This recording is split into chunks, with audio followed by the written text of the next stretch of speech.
우리가 다니엘서의 모든 그 강해 설교가 끝났고 7월과 8월 초까지는 주제 설교로 이 시대에 필요한 몇 가지의 중요한 부분들을 함께 말씀으로 돌아보도록 하겠습니다. 오늘은 첫 번째 로마서 12장 1절과 2절 세대를 분별하라는 제목으로 말씀을 나누겠습니다. 미국의 어느 이민교회에 영문과를 졸업한 부목사가 있었답니다. 그가 영문과를 졸업하고 영어를 좀 하는 줄 알고 어느 날 담임 목사가 미국인 목사가 왔을 때 갑자기 통역을 시켰습니다. 그러자 이 부목사가 굉장히 곤욕스러운 얼굴로 통역을 못한다고 막 이렇게 대답을 한 거예요.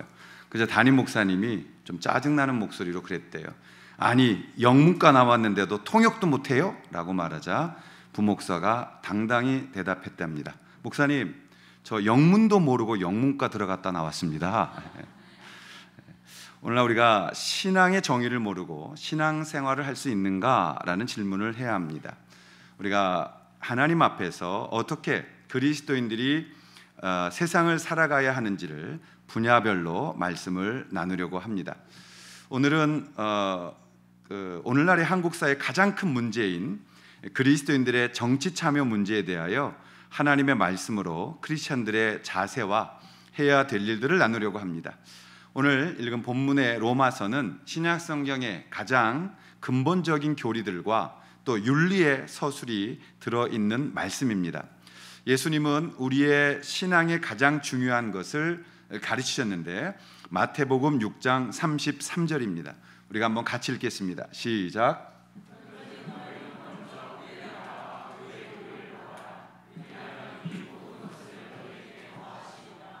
우리가 구해야 하는 것은 하늘에 있는 것입니다. 그리스도인들이 이 땅에서 하늘에 있는 것을 구합니다. 그리고 그것을 구하는 이유는 이 땅을 잘 살기 위함인 것입니다. 그런데 현실을 보면 그렇지 않습니다. 정치 이야기는 혐오스러워진 지 오래되어졌습니다.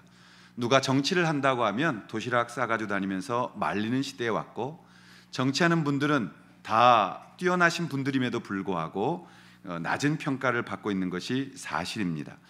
이것이 누구의 탓인가를 말하려는 것이 아닙니다. 그럼에도 불구하고 우리는 이 땅에서 살아야 하기 때문입니다. 그것도 항상 기뻐하고 쉬지 않고 기도하고 범사에 감사하면서 잘 살아가는 것이 하나님의 뜻이라고 말하고 있기 때문입니다. 오늘 하나님의 말씀 성경은 그리스도인들이 이 땅에서 어떻게 살아가기를 원하시는 것일까요? 그리스도인들의 정치 참여는 어디까지여야 할까요? 우리는 오늘 말씀을 통해서 그 가이드선을 허락받기를 원하는 것입니다. 그러기 위해서 우리가 두 가지를 먼저 이해해야 되는데, 첫 번째는 우리는 땅의 백성이라는 사실입니다. 오늘 읽어주신 12장 2절 말씀에 너희는 이 세대를 본받지 말고 라고 말씀하고 있습니다.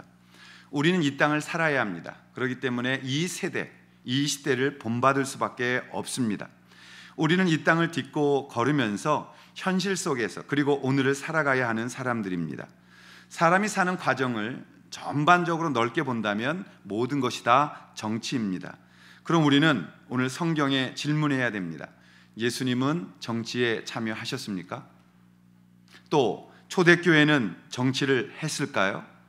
황제가 그리스도인들을 잡아다가 목숨을 거두어 갈 때 순교를 각오하고 황제의 궁 앞에서, 그 뜰 앞에서 그들이 피켓을 들고 시위를 했습니까? 아니요, 그런 일은 없었습니다. 그렇다고 그들이 정치를 안 한 것일까요? 아니요, 적극적인 의미의 정치를 했던 것입니다. 그런데 초대교회는 철저하게 가장 중요한 것이 하나 있는데, 그것이 종말적인 시각으로 세상을 살았다는 것입니다.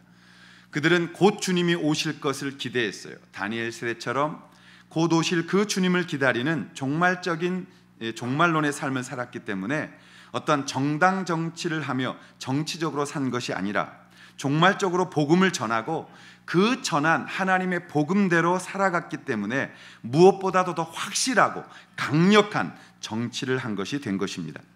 하나님의 능력을 보이면서 그들은 사랑했고, 잘못을 지적하면서도 그들은 정당을 믿거나 국회의원을 찾아가서 그들의 도움을 구하지 않았어요. 그들은 오직 하나님이신 성령의 도우심을 받으며 말씀대로 살았던 것을 볼 수가 있습니다. 그래서 그들이 안디옥에서 첫 번째 별명을 얻었는데, 안디옥 사람들은 그리스도인들을 그리스도인이라, 작은 예수라, 크리스찬이라고 불렀던 것을 보게 되어집니다. 오늘날 이 땅을 우리가 살아가면서 예수님처럼 이 땅의 법을 우리는 준수해야 되는 것입니다. 준법 정신으로 우리는 살아야 되는 것입니다. 왜냐하면 우리는 이 땅의 백성이기 때문에 그렇습니다. 작은 법이라도 지키려고 노력해야 되는 것입니다. 특별히 오늘날 한국 교회가 가장 많이 욕먹는 부분 중에 하나가 주차 질서입니다.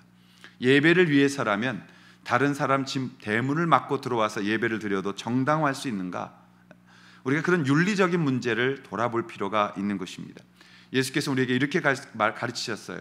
너희가 제사를 드리려 오다가 다른 사람에게 원망 들을 만한 일이 생각나거든 너는 그 재물을 그 자리에 내려놓고 돌아가 그에게 먼저 화해하고 돌아와서 제사를 드리라고 말입니다. 오늘 우리는 이 땅의 것들을 너무 무시하고 있는 삶이 있다는 걸 인정해야 됩니다. 그래서 우리는 주차 질서 지켜야 되는 거예요. 그리고 요즘 애완견들 뒷정리, 뭐 좋아서 개를 기르고 좋아서 뱀을 기르고 아무 상관없습니다. 그러나 남에게는 피해가 될 수 있다는 어떤 상식적인 에티켓을 가져야 되는 거죠. 또 아이들의 예의를 가르쳐야 돼요. 우리 아이들이 함부로 하거나, 요즘은 뭐 쓰레기 길거리에 버리는 것 교육을 안 시키기 때문에 엉망이에요. 그런 것들 가르쳐야 되는 거예요. 또 적법한 세금의 의무를 감당해야죠. 우리 그리스도인들은 정직하게 세금 내야 하고 거기에 대하여 자유로워야 하는 것입니다. 또 남자들은 국방의 의무를 감당해야 돼요. 양심적 병역, 회피 이런 거 있어서는 안 되는 것입니다. 중세 때에도 이슬람이 유럽의 기독교 국가들을 침범해 왔을 때 우리 종교개혁가들은 그렇게 이야기했습니다. 우리가 손에 피를 미치고 그리스도인들이 나가서 싸워서는 안 됩니다. 그러나 국가가 있기 때문에 국가는 군대를 일으켜서 그 군인들로 하여금 나라를 지키도록 해야 된다라는 가르침을 주었던 것입니다. 여러분, 이 땅에서 우리가 만들어 놓은 법들을 우리는 지켜야 되는 것입니다. 그리고 국가를 향하여 얼마든지 우리의 원함을 말로 또는 행동으로 표현할 수도 있는 것입니다. 그러나 우리는 그 행동에 대하여 폭력적이어서는 안 되는 것이죠. 그리스도인들도 국민이기 때문에 우리의 바람과 우리의 원하는 것들을 표현할 수는 있는 것입니다. 그렇다면 이제 악법도 지켜야 하는 것일까요? 라는 것을 고민해야 됩니다. 노동법부터 보겠습니다. 성경에서는 노동자 계급이 해야 할 일을 말하고 있어요. 로마서 13장 1절과 2절에 보시면 각 사람은 위에 있는 권세들에게 복종하라. 권세는 하나님께로부터 나지 않음이 없나니 모든 권세는 다 하나님께서 정하신 바라. 그러므로 권세를 거스리는 자는 하나님의 명을 거스림이니 거스리는 자들은 심판을 자취하리라. 성경은 이 땅에서도 세워진 질서를 존중하라고 말합니다. 세상의 권세를 무시하는 자들은 하나님의 권세도 무시하게 되어져 있기 때문인 것입니다. 집안에서 질서를 우리가 지켜야 되는 것입니다. 아내들은 남편에게 복종해야 되는 것입니다. 집에서 아내가 남편에게 복종하지 않으면 교회 와서도 복종하지 않게 되어지는 것입니다. 그러므로 아내들이여 집에서 남편에게 복종하시기를 예수 그리스도의 이름으로 부탁합니다. 남자들이 간절하게 아멘하고 있는 이 사실을 우리가 바라보면서 우리가 질서를 지켜야 돼요. 그래서 노동자분들은 위로부터 세워진 권세를 무시하면 안 됩니다. 복종해야 합니다. 오늘날의 단어로 다시 바꿔 말한다면 질서를 지켜야 한다는 것입니다. 그렇다면 위의 지배계급은 폭력을 행사해도 된다는 말입니까? 아닙니다. 13장 3절을 다시 보시면 다스리는 자들은 선한 일에 대하여 두려움이 되지 않고 악한 일에 대하여 되나니 내가 권세를 두려워하지 아니하려느냐? 선을 행하라. 그리하면 그에게 칭찬을 받으리라. 다스리는 자들, 즉 사측은, 어떠한 계급이 위에 있는 자들은 두려움을 가지고 아랫사람을 대할 때에 차별하지 말라는 것입니다. 일하는 것이 다른 것뿐이지 사람의 인권, 존귀함이 차별받아서는 안 된다는 것이에요. 여러분, 우리가 일하는 것에 천하고 또 귀한 것이 어디 있습니까? 열심을 내서 그것을 가지고 우리의 인생을 만들어가고 하나님께 영광을 돌릴 수 있다면 그것이 참 직업이 되어져야 되는 것이에요. 그러나 현실은 그렇지 않습니다. 사자 붙은 직업, 그것을 선호하고 그것을 가진 사람들은 노동자 계급에 대하여 함부로 대하는 게 있기 때문에 오늘날의 이러한 갈등이 만들어져 가고 있는 것입니다. 여러분, 부르주아라고 부르는 계급도, 프롤레타리아라고 부르고 생각하는 계급도, 즉 지배 계급과 피지배 계급도 오늘의 노아 사회 관계들이 서로 위에 계신 그 하나님 앞에 다 같이 복종하게 되어져야 된다는 거예요. 사측에 있는 사람들은 그들을 세우신 하나님께 두려움을 가져야 돼요. 더 중한 심판이 있다는 걸 아셔야 돼요.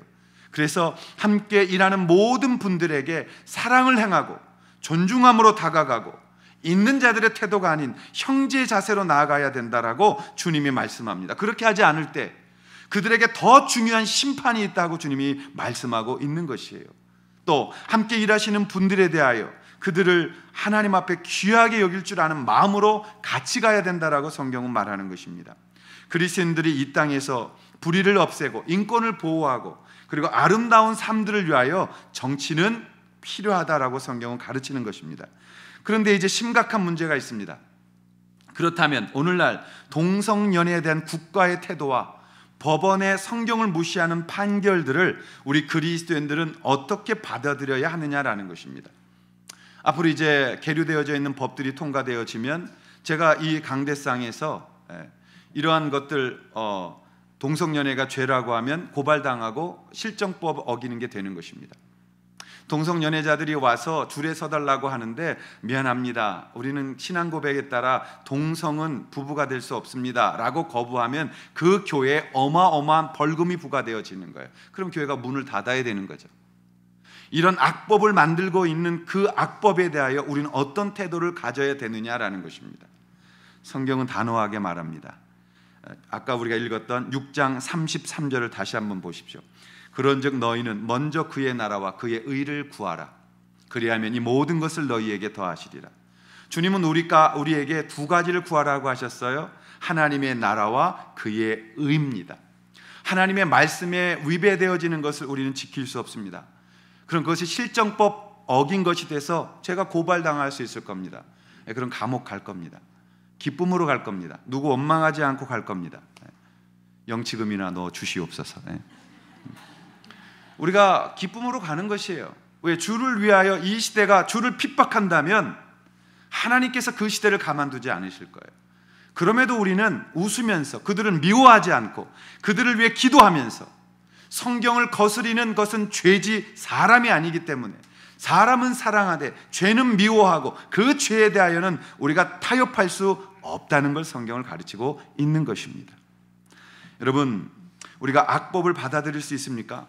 받아들일 수 없습니다. 그러므로 그것을 준수할 수밖에 없는 것입니다.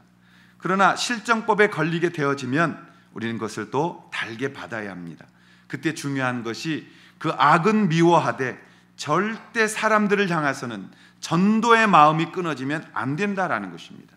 사랑해야 되는 것입니다. 그리고 위의 권세들을 위하여 기도해야 되는 것입니다.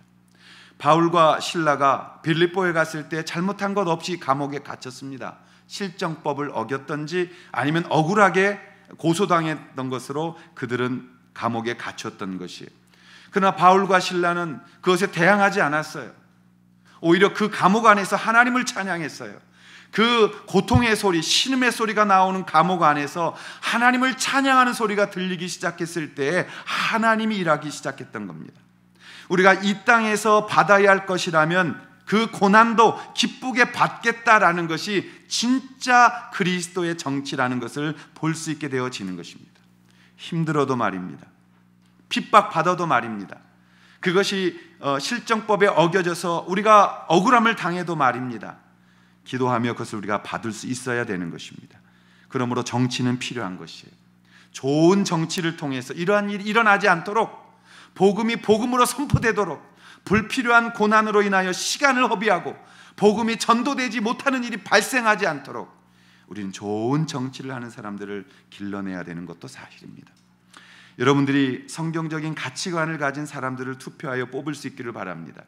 그리스도인이라고 제발 뽑지 마십시오. 오히려 이제는 그렇게 하고 싶어요. 성경적으로 이것 지키는 자들을 뽑겠습니다라고 말입니다. 오히려 우리가 그것을 내놓고 그 아젠다를 주고 이것을 행하는 사람들을 우리가 국회의원으로 뽑겠다고 말입니다. 좋은 정치는 필요한 것입니다. 18세기에 영국을 비롯한 유럽의 노예 무역이 전성기를 이루던 시기가 있었습니다. 아메리칸 대륙에서 서인도 제도의 대규모 농장 산업이 발달하고 유럽의 식민지 확대 정책 속에서 인력이 필요했어요. 이 인력을 수급하기 위해서 그리스도인들이 주축으로 내려진 못된 제도가 생겼는데, 그것이 아프리카에 있는 흑인들, 그들을 잡아다가 노예로 쓰는 거였습니다. 흑인들을 포로해다가 잡아다가 서인도 제도에 판매하는 노예 무역이 성행을 했던 것이 18세기입니다. 영국의 경우에 1771년에는 190척의 노예를 잡아오는 무역선이 활동을 했다 그래요. 연간 4만 7천 명을 운반해서 노예로 사고 파는 그러한 중심에 영국이 서 있었습니다. 그때 하나님의 사람들의 기도와 복음의 회복 운동을 통해서 기독교 정신에 따른 사회 정의 실천을 강조하는 복음주의 운동이 일어나기 시작했어요. 영국의 새로운 신앙 운동이 나타나면서 인권의 문제와 노예 무역에 대한 비판이 일어나기 시작했어요. 이 같은 시대 배경 속에 노예 무역과 상인에서 성직자가 되어졌던 존 뉴턴 목사님이 있었습니다. 그분도 노예를 팔던 사람이었어요. 그러나 하나님 앞에 철저하게 회개하고 목사가 되어 그는 정치를 하기 시작합니다. 그리고 그가 가장 젊었던 정치인 한 명을 멘토하기 시작했는데, 그 이름이 윌리엄 윌버퍼스라는 분입니다. 그는 아주 어린 정치가였어요. 그러나 함께 믿음으로 노예 무역 폐지 운동에 앞장서는 법을 발의합니다. 저 윌리엄 윌버퍼스가 정치의 환멸을 느꼈어요. 여기는 아무것도 할 수 없다. 어떻게 그리스도인들이 이럴 수 있다는 말인가? 나 정치 그만두겠다. 그때마다 그의 멘토였던 뉴턴 목사가 정치를 그만두면 안 된다고, 여기서 정치를 그만두면 이 악법을 우리가 바꿀 수 없다고, 저 수많은 노예들, 저 수많은 사람들이 풀려날 수 없다고 일어서라고 용기를 줍니다. 그리고 이 윌리엄 윌버퍼스는 이 11번이나 되는 노예 무역 폐지 법안을 냅니다. 그게 1789년이에요. 그런데 여러분, 이게 20년이 끌려가면서도 통과가 되지 않는 거예요. 그러다 마침내 1807년에 노예무역 폐지 법안을 법안으로 통과시켰습니다. 매번 부결됐던 것들을 통과시킨 거예요. 그런데 이제 윌버퍼스가 건강이 나빠지기 시작했어요. 그래도 열심히 그가 내를 해서 끝까지 목숨을 걸고 이 일을 해서 1825년에 의원직 사퇴 이후에도 힘을 다하여 이것을 밀어붙여서 마침내 1833년 영국의 모든 노예들은 1년 안에 다 해방하라는 그러한 정치적 결정을 얻어내게 되어진 것입니다. 저는 존 뉴턴이나 윌버퍼스의 신앙을 배우면서 신앙은 개인적이며 동시에 하나님의 의를 구하는 참 공적인 것이라는 생각을 한국교회가 배워야 한다는 것을 고민하게 되었습니다. 여러분, 교회에서만 신앙생활이 하면 안 되는 것이에요. 여러분, 우리나라 한국의 기독교는 너무 지나칠 정도로 기복적으로 개인적으로만 흘러왔던 게 사실이에요.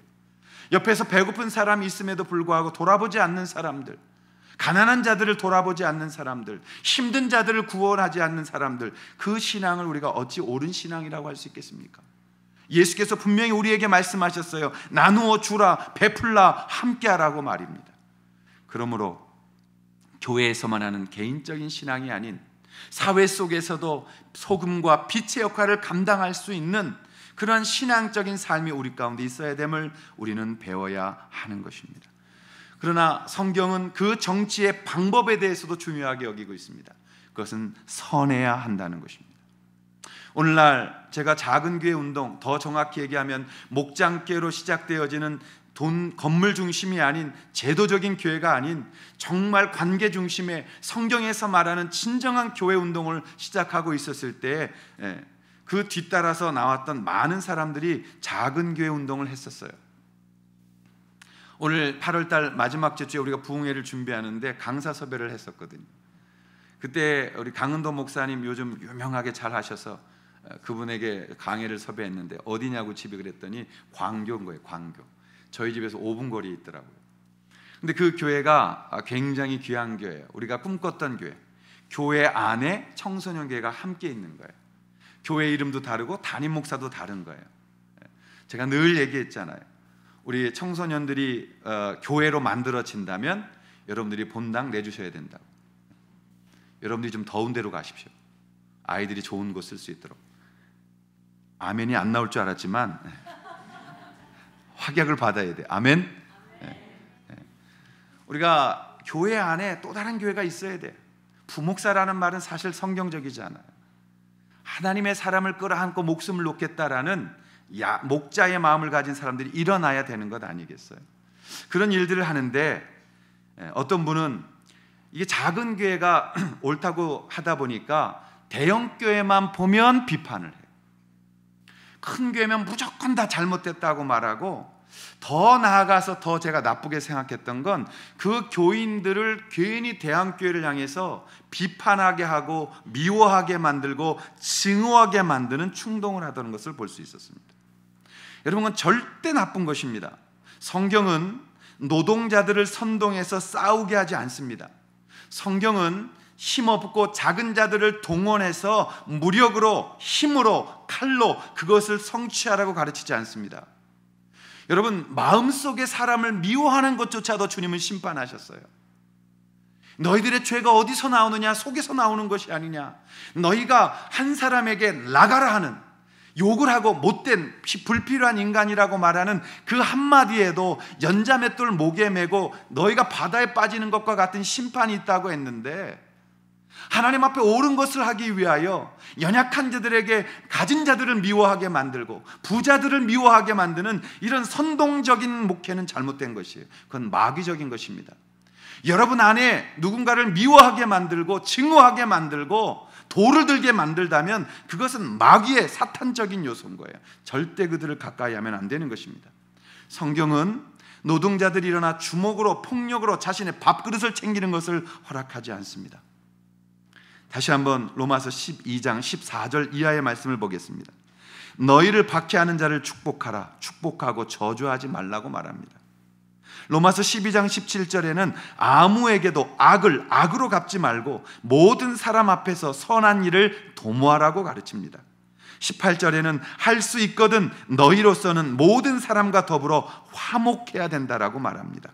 19절은 내 사랑하는 자들아 너희가 친히 원수를 갚지 말고 하나님의 진노하심에 맡기라. 기록되었으되 원수 갚는 것이 내게 있으니 내가 갚으리라고 주께서 말씀하시느니라. 21절에 악에게 지지 말고 선으로 악을 이기라고 말합니다. 우리가 착각하는 게 있어요. 옳은 것을 하기 위해서는 그 수단이 파격적이고 그 수단이 공격적이어도 된다라고 말입니다. 그렇지 않습니다. 정치의 목적이 전도에 있기 때문에 그런 것이에요. 우리는 그들과 싸워서 나의 것을 찾아내려는 데 있는 것이 아니라 그들에게도 복음이 전해져야 되기 때문에 우리가 그것 때문에 정치하는 것입니다. 하나님의 의가 이 땅에 드러나기 위게 하기 위해서 우리가 정치의 필요성을 말하고 있는 것입니다. 사랑으로 그들을 녹여야 되고 그들이 우리의 삶을 보면서 부끄럽게 여겨질 때 바울과 실라의 그 감옥에 있었던 일로 인하여 그 속에서 간수장이 예수 믿고 회개하고 예수 믿는 역사가 일어났던 것처럼 우리가 행하고자 하는 정치의 목적은 한 영혼이라도 살려내는 일에 있어야 한다는 것입니다. 사랑하신 여러분, 다니엘을 통하여 우리가 배운 것처럼 말세를 사는 성도들의 자세로 하루하루 복음을 위하여 이 땅을 살아가고 있는 하나님의 사람들이라는 것을 잊지 마시고 이 땅의 백성으로서 아름답게 그리고 최선을 다해서 주의 의를 드러내는 삶을 여러분이 살아갈 수 있기를 축원합니다. 두 번째 우리가 기억해야 되는 것이 있습니다. 그것은 우리는 하늘의 백성이라는 사실입니다. 다시 2절 말씀을 보면 오직 이 세대를 본받지 말고 오직 마음을 새롭게 함으로 변화를 받으라고 말합니다. 우리는 이 세대를 본받아서는 안 돼요. 그러나 오직 마음을 새롭게 함으로 하늘의 변화를 받아가야 되는 것입니다. 그리스도인들이 비록 땅에 살아갈지라도 땅의 이념에 빠지면 세속화되어져 가는 것입니다. 제가 대학 다닐 때 이념 공부했습니다. 심지어 주사파들이 말하는 주체 사상에 대해서 또 여러 것들도 했어요. 마르크시즘도 봤어요. 오늘날 포스트 모더니즘 시대에는 네오 마르크시즘의 부활이 일어났어요. 전 세계가 좌쪽으로 지금 흘러가고 있습니다. 우리만이 있는 현상은 아니에요. 왜냐하면 그 안에 이 마르크시즘이 묻어있기 때문에 그래요. 그러나 여러분, 우리가 그리스도인들로서 언제나 세상을 볼 때 가장 중요한 것은 뭐냐면 영적인 문제들을 보고 제일 중요한 영적인 문제로 고민하고 기도해야 된다는 것입니다. 우리는 이 땅의 백성들이 아닙니다. 하늘로 돌아가야 될 하나님의 자녀들입니다. 그러므로 우리는 이 땅을 바라볼 때마다 영적인 것을 먼저 보아야 하고 그것을 가지고 물질 뒤에 숨어있는 어두운 싸움을 보아야 되는 것입니다. 세상이 어떻게 우리를 이끌어가고 있는지, 세상이 어떻게 그 풍속을 좇게 하는지, 에베소서 2장 1절과 2절과 3절에 보시면 너희가 하나님의 그 허물과 죄로 죽었던 너희를 살리셨도다. 그때 전에는 너희가 세상의 풍속을 좇고 그 공중권세 잡은 자의 자녀로서 살았다. 그러나 이제는 너희가 새롭게 됐다. 그러므로 너희는 그 영적인 것을 보아야 된다라고 성경은 가르치는 거예요. 우리가 먼저 구해야 하는 것은 무엇이었다고요? 자, 다시 한번 마태복음 6장 33절입니다. 시작. 그런즉 먼저 그의 나라와 그의 의를 구하라. 그리하면, 그렇습니다. 우리는 이 땅에 사는 목적이 그의 나라가 우리 가운데 임하기를 구하는 것이요, 주님의 의가 우리의 삶 가운데 이루어지기를 구하는 것입니다. 하나님의 나라는 영적인 싸움부터 시작되어지는 것입니다. 우리가 분명히 믿고 가야 하는 중요한 전제가 있습니다. 그것은 무엇이에요? 기억하셔야 합니다. 성경은 세상은 우리 그리스도인들의 기도대로 흘러가는 것이라는 것입니다. 세상은 우리가 기도하는 대로 가는 것입니다. 여러분, 세상의 역사는 마귀가 끌고 가는 것이 아닙니다. 우리가 기도할 때 하나님께서 이 땅을 주관하고 계시는 역사의 주관자이시며 우리의 삶의 주관자이신 그분의 뜻대로 우리의 기도를 통하여 하나님의 나라가 이루어지는 것으로 우리를 인도해 가시는 것을 역사라고 말하는 겁니다. 그래서 어떤 사람은 히스토리를 히스토리라고 말했어요. 역사는 그의 이야기입니다. 역사는 그분이 만들어 가시는 이야기입니다. 누구를 통하여? 우리의 기도를 통하여 말입니다. 기도가 무엇을 구하느냐의 문제인데 예수님은 하나님의 나라를 구하라고 했습니다. 그것이 곧 교회인 것입니다. 그러므로 우리는 교회를 세워가는 것입니다.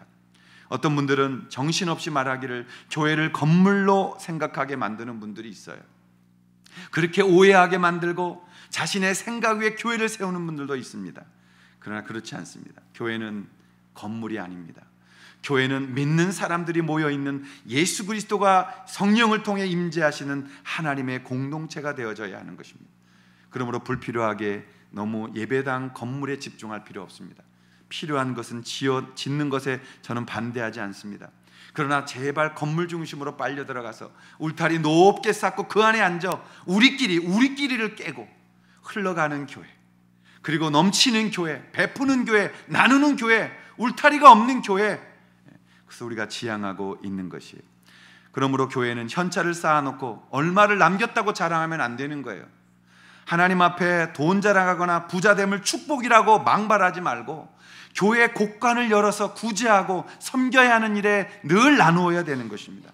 그것이 교회의 본질인 것입니다. 우리는 지나치게 제도적인 교회 오리엔테이션이 되어 있어요. 여러분, 교회의 본질은 나누는 것입니다. 로마서 12장 14절부터 21절에 우리 그리스도인들은 세상과 다르다고 말씀하시는 것입니다. 세상의 법칙대로 사는 것이 아니라고 말씀하시는 것입니다.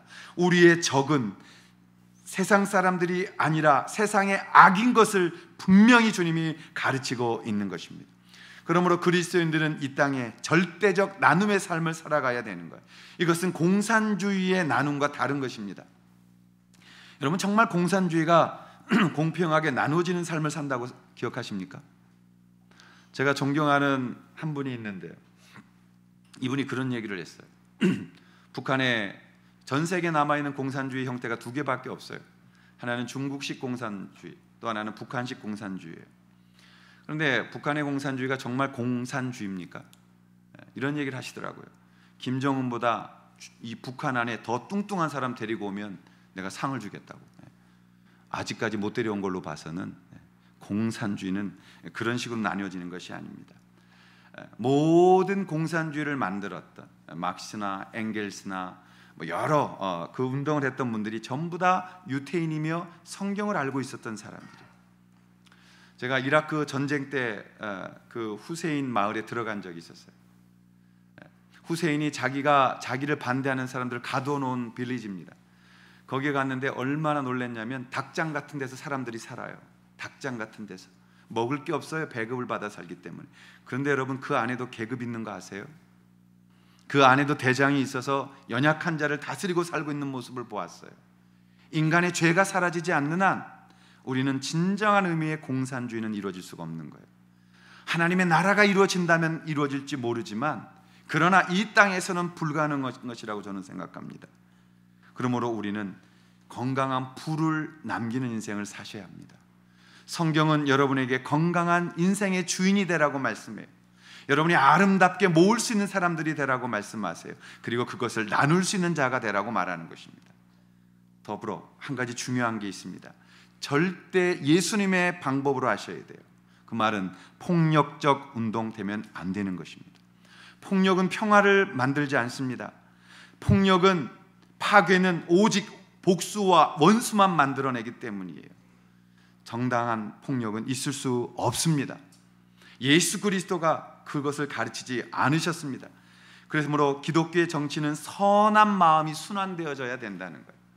가진 분들이 죽을 때 대물림을 통하여 자식들에게만 전달하는 것이 아니라 그 인생을 남기는 인생으로 아름답게 사셨으니 돌아가실 때에는 그것을 다시 사회 속에 순환시켜 주어야 돼요. 그래야 우리 아이들이, 없는 아이들도 일어설 수 있는 거예요. 다시 공정한 사회를 만들어줄 수가 있는 거예요.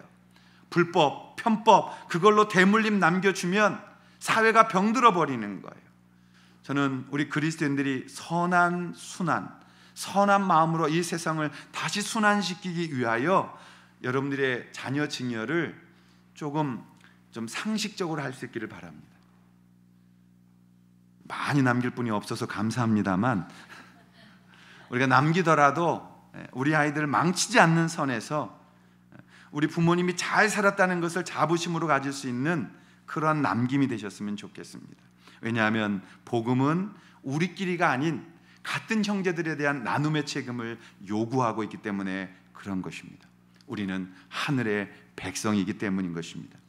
마지막으로 기억해야 될 게 있어요. 그것은 우리는 이중 국적을 가지고 이 땅을 어떻게 살아야 하느냐라는 것입니다.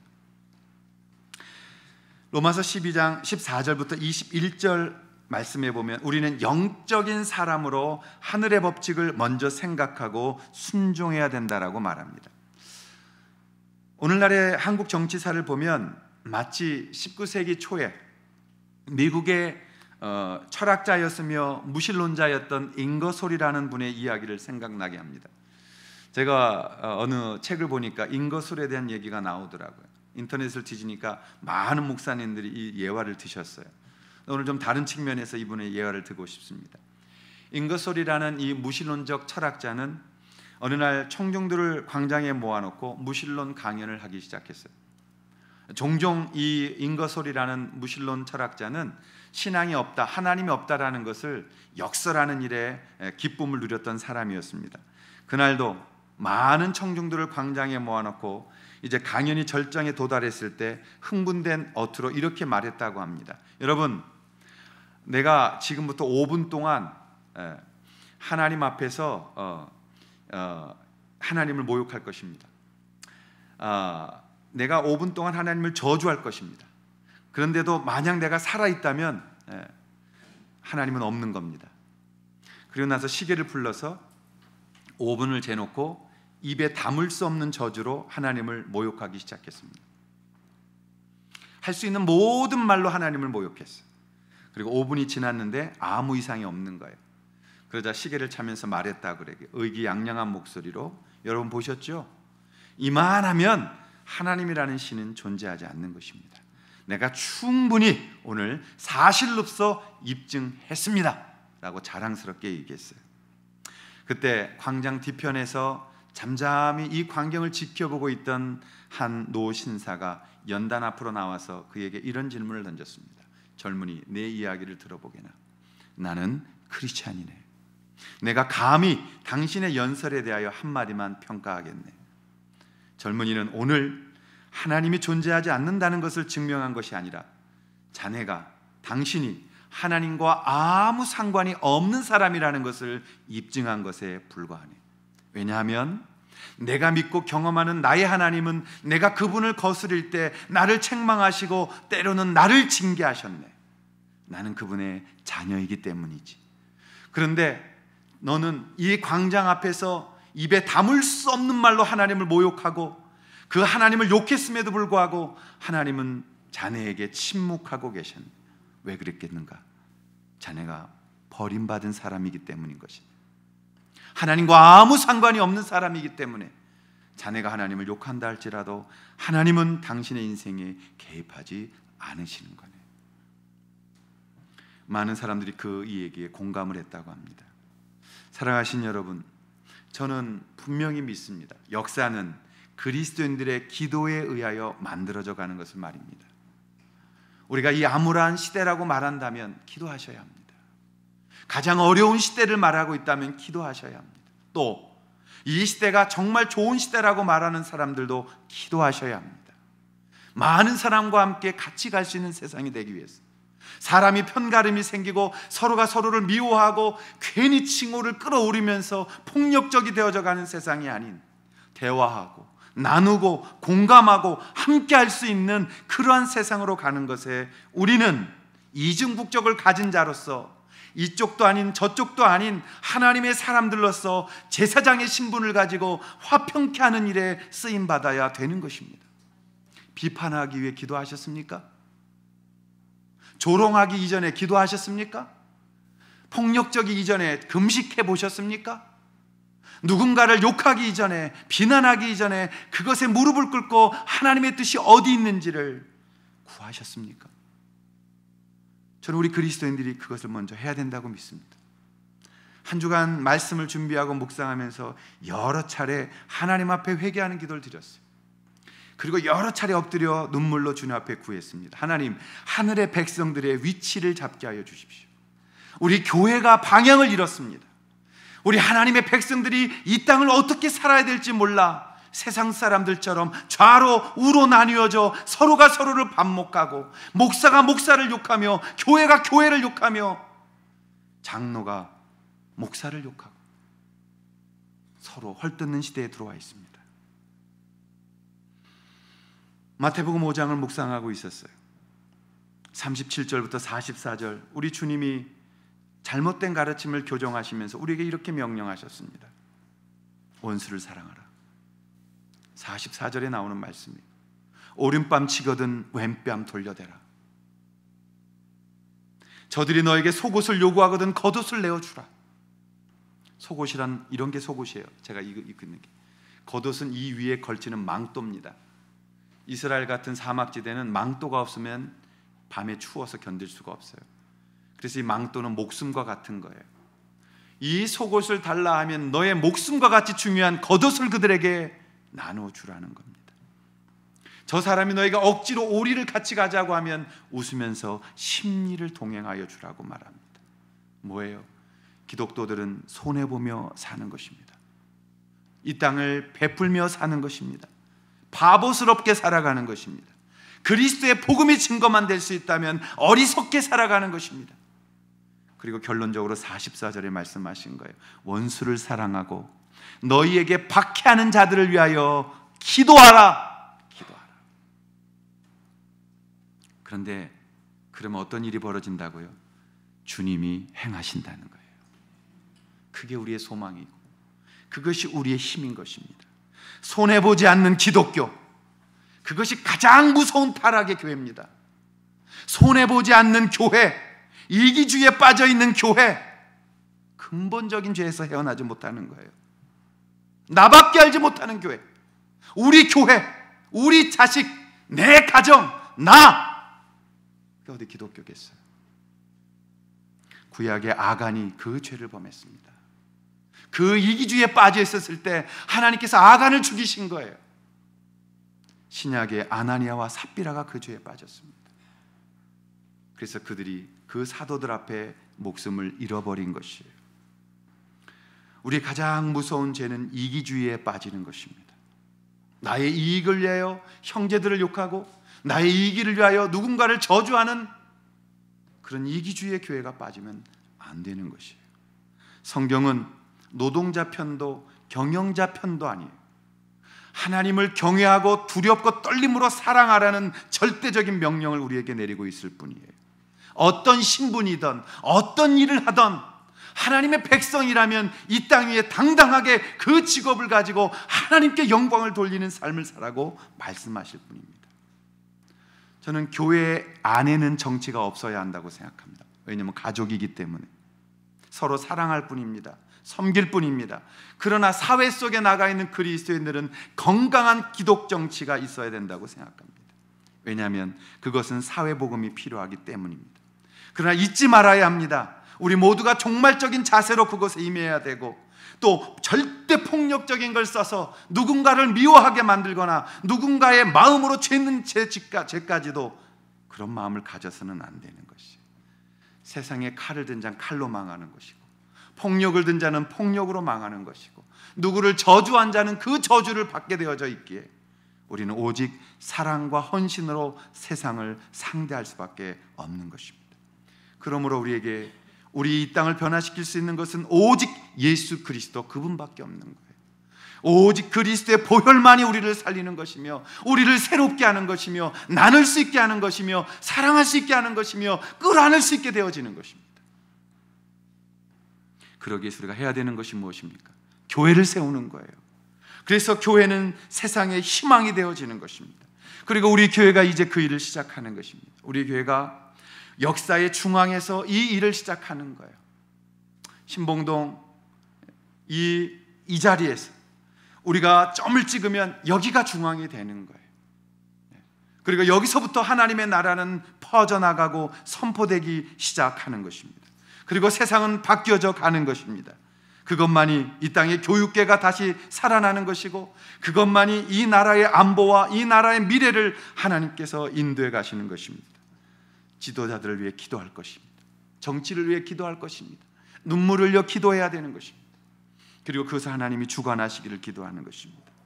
복음으로 세상을 이기는 교회 되기를 기도하고, 그 기도가 정말 이 땅의 역사를 바꿔가는 것을 믿으며 하나님 앞에 우리를 드릴 수 있는 그때 치유와 회복이 우리 가운데 일어나고, 서로 사랑하며 서로 이해하며 대화하며 하나됨을 지켜나가는 그런 교회, 그런 교회들이 있는 그런 건강한 사회, 그 사회가 국가가 되어지는 것을 믿고 오늘 하나님 앞에 미워하지 않으며 기도할 줄 아는, 그리고 적극적으로 필요한 것들에 참여하면서도 창의적인 대안을 갖는 그런 저와 여러분이 될 수 있기를 주님의 이름으로 축원합니다. 우리 마지막 결단 찬양 주님 앞에 드리며 나아가시겠습니다.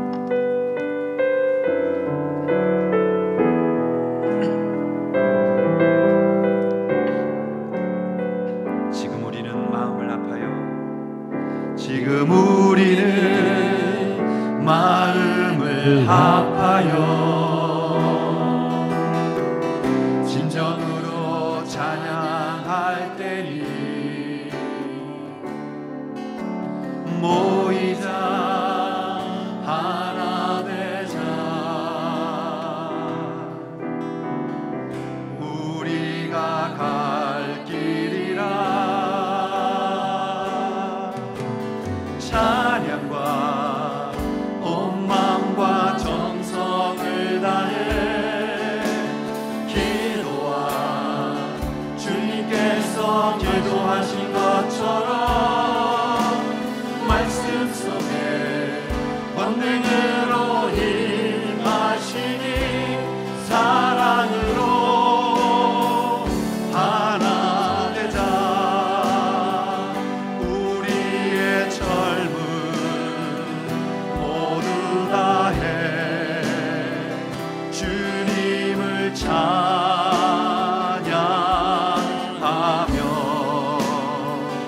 온 세상에 주의 사랑 전하리라.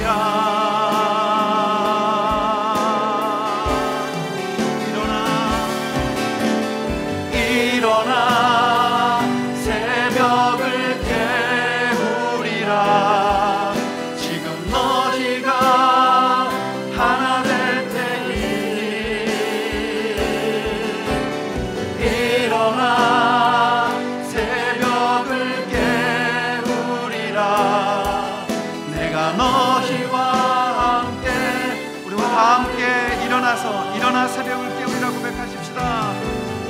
일어나 새벽을 깨우리라.